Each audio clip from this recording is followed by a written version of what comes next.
'అగ్ని పరీక్ష season 2' first episode చూసిన తర్వాత నాకొక ఇన్సిడెంట్ చాలా అన్‌కంఫర్టబుల్‌గా అనిపించింది.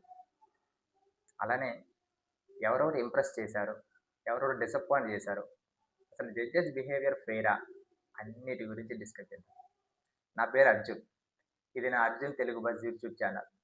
దీంట్లో అగ్ని పరీక్షకి, బిగ్ బాస్ రిలేటెడ్ అన్ని అప్డేట్స్ అందరికన్నా తొందరగా మన ఛానల్‌లో అప్‌లోడ్ చేస్తాం. నా ఛానల్ సబ్స్క్రైబ్ చేసుకోకపోతే చేసుకోండి. ఓకే. నసపెట్టకుండా డైరెక్ట్ మ్యాటర్‌లోకి వచ్చేద్దాం. ఈరోజు ఫస్ట్ కంటెస్టెంట్‌గా వచ్చింది సాల్ని దామేర, కరీంనగర్ అంట. తను రావడంతోనే ఫుల్ స్క్రిప్ట్ ప్రిపేర్ చేసుకొని స్టేజ్ మీదకొచ్చిందని నాకు అనిపించింది. పర్ఫెక్ట్‌గా 100% ఎగ్జిక్యూట్ చేసింది. కానీ చూడ్డానికి కూడా అమ్మాయి బాగానే అనిపించింది. ఇంకోటేంటంటే అంతా ఓకే.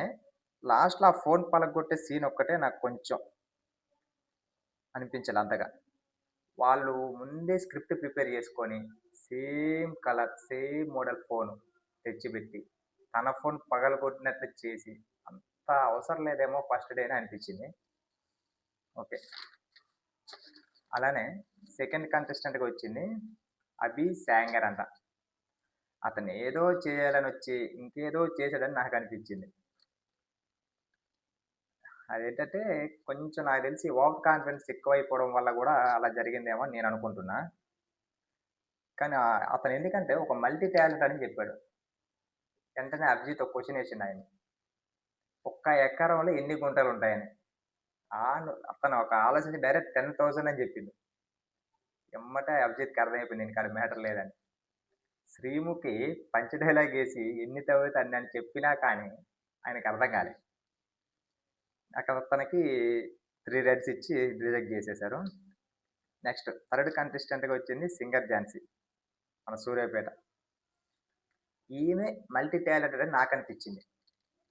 ఎందుకంటే ఆ అమ్మాయి చూడ్డానికి అంత ఓవర్ కాన్ఫిడెన్స్ లాగా లేదు. నేచురల్ తెలుగు అమ్మాయిలాగా ఉంది. వ్యవసాయం చేస్తూ, వాళ్ళ ఫ్యామిలీని పోషించుకుంటూ, వీడియోస్ చేస్తూ, అలానే తన క్వాలిఫికేషన్ ఇప్పుడు గవర్నమెంట్ జాబ్ ట్రై చేస్తుంది. ఇంటర్‌లో గూడా 90% వచ్చింది ఆ అమ్మాయికి. ఆ అమ్మాయికి 2 గ్రీన్స్ ఇచ్చారు. యాక్చువల్లీ 3 గ్రీన్స్ ఇవ్వాలి. డైరెక్ట్‌గా పంపించేస్తే బాగోదనే ఉద్దేశంతో ఒక రెడ్ ఇచ్చి 2 గ్రీన్స్ ఇచ్చి హోల్డ్‌లో పెట్టారు. Next fourth contestant Uppal Balu. అతని వీడియోస్ చూసింది నేను ఎంతో నవ్వుకునేవాడిని. కొంతమంది తిడుతుంటే అంతేలే అని అనుకునేవాడిని. కానీ ఈరోజు అతను మాట్లాడే విధానం చూసి చాలా ఇంప్రెస్ అయ్యా. నిజంగా ఉప్పల్ బాలు బయట ఎలా ఉంటాడా వీడియోలో కాకుండా, అంటే రీల్‌కి, రియాలిటీకి తేడా ఉంటుందా అనిపించింది నాకు. కానీ నేననుకున్న అట్‌లీస్ట్ ఒక గ్రీనాని ఇచ్చి, హోల్డ్‌లో ఉంచి ఇంకో ఛాన్స్ ఇస్తారేమో అనుకున్నా. అస్సల డైరెక్ట్‌గా 3 రెడ్స్ ఇచ్చి రిజెక్ట్ చేసేసారు. మధ్యలో ఏం జరిగిందంటే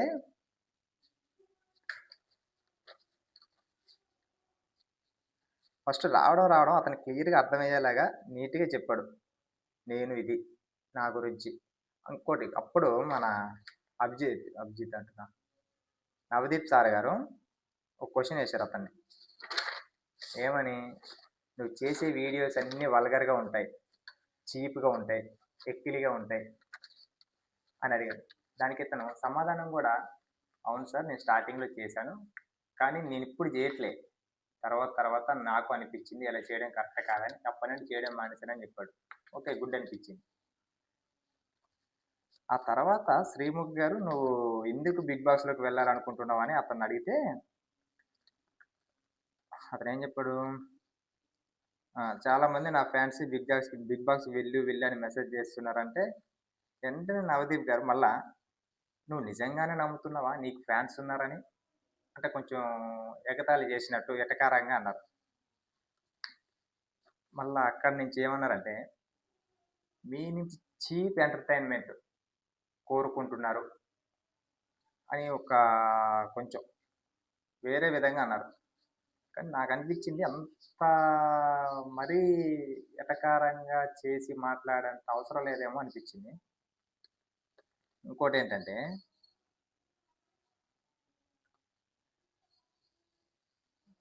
హ్మ్. మళ్ళేమన్నారు, నిన్ను హౌస్‌లోకి పంపి ఈ సభ్య సమాజానికి ఏం మెసేజ్ ఇద్దాం అనుకుంటున్నావు? అని కూడా క్వెషన్ ఏసింది. దాని తర్వాత మళ్ళీ ఆ! శ్రీముఖ్ గారంటారు, "అసలు నువ్వెందుకు హౌస్‌లోకి వెళ్ళాలనుకుంటున్నావు?" అని ఉప్పల బాలుని అడిగితే అతను చెప్తాడు.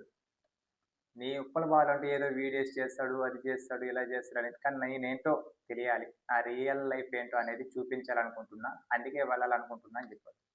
దానికి మళ్ళీ నవదీప్ సార్ ఏమంటారు? అంటే నీ ఇమేజ్ కరెక్షన్ చేసుకోవడానికి నిన్ను మేము హౌస్‌లోకి పంపించాలా అని అన్నాడు. అది ఎంత ఇదండి. నాకు తెలిసి 'బిగ్ బాస్' ఇన్ని సీజన్ 9 వరకు అయినాయి గదా!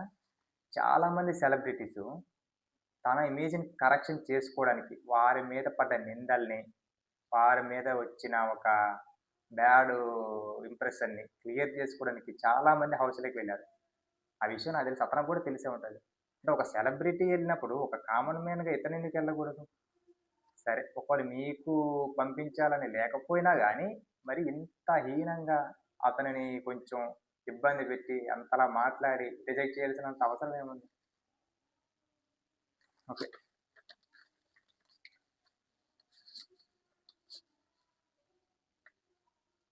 కానీ ఎంత అన్నా గాని ఉప్పల వాళ్ళు అప్పుడు గూడా అసలు ఏ మాత్రం రియాక్ట్ అవ్వకుండా చాలా కామ్‌గా ఓకే. నేను మళ్ళా ట్రై చేస్తా. సీజన్ 15 వరకు ఉన్నా. నాకు 'బిగ్ బాస్'కెళ్ళాలని ఉంది. అని నీట్‌గా మాట్లాడి ఎళ్ళిపోయాడు.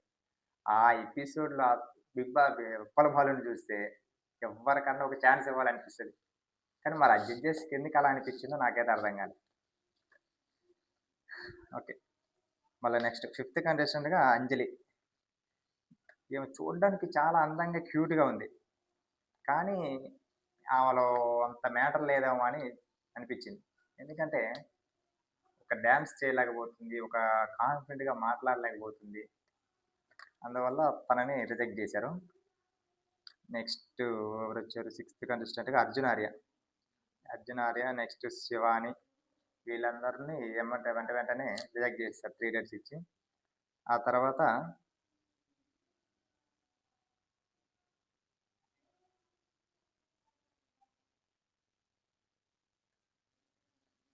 నెక్స్ట్ ఎవరొచ్చారు? హ్మ్. డెబోరా. ఈమె వచ్చినప్పుడు